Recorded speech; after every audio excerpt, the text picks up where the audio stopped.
Hey guys, Carl here. I just want to do a little video, and I'd like to read a chapter of my new book here.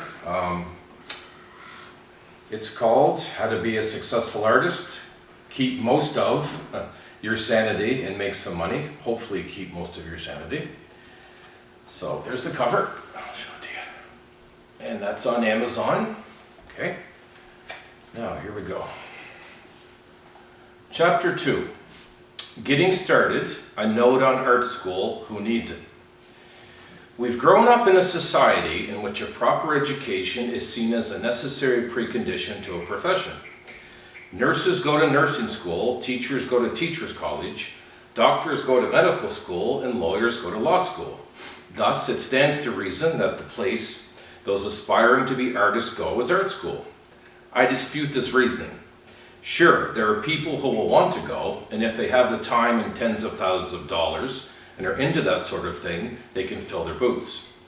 But art school is not a necessary precondition to becoming a professional artist.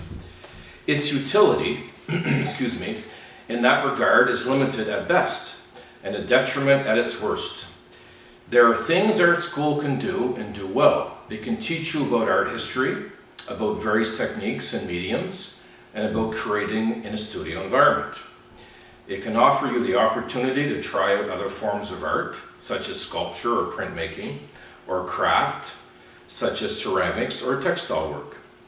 It can be a place to meet great new friends who share your passion and love for the arts.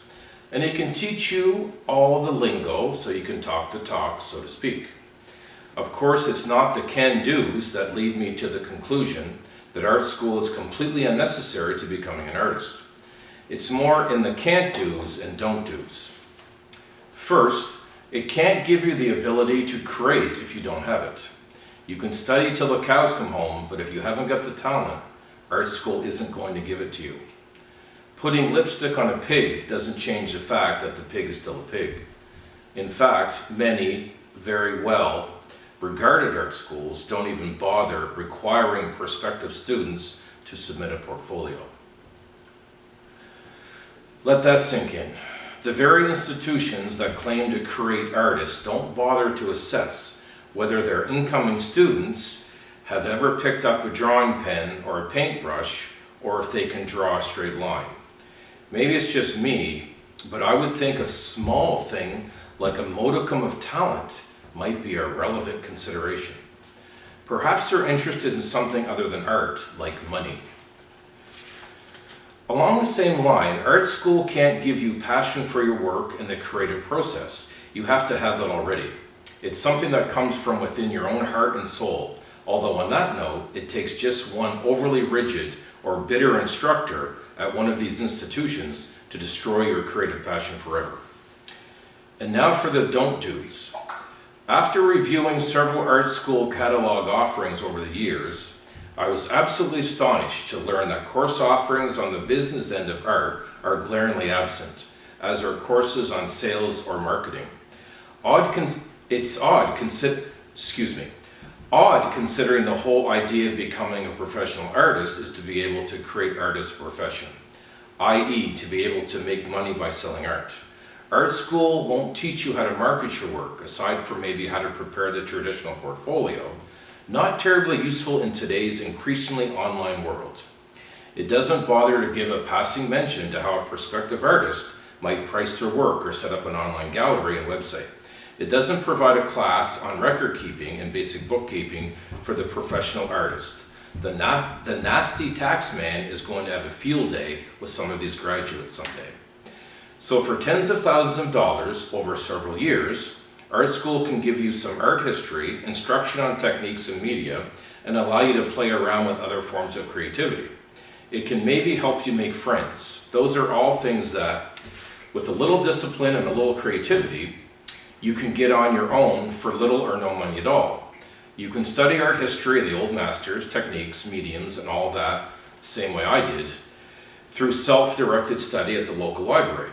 You can check out books for free and learn to your heart's content.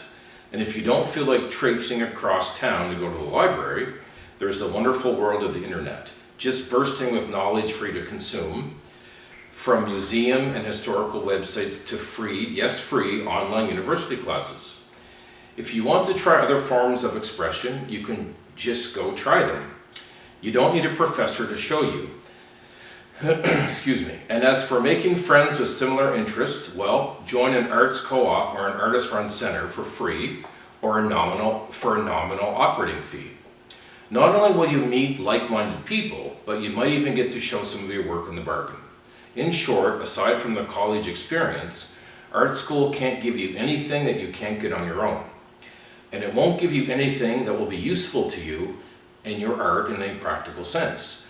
Not how to create your work, not how to tune into your deepest emotions and bring that to the canvas, and certainly not how or where to try to sell when it's done.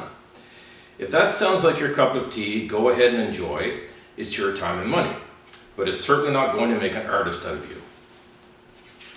There we go. There's my chapter 2, folks.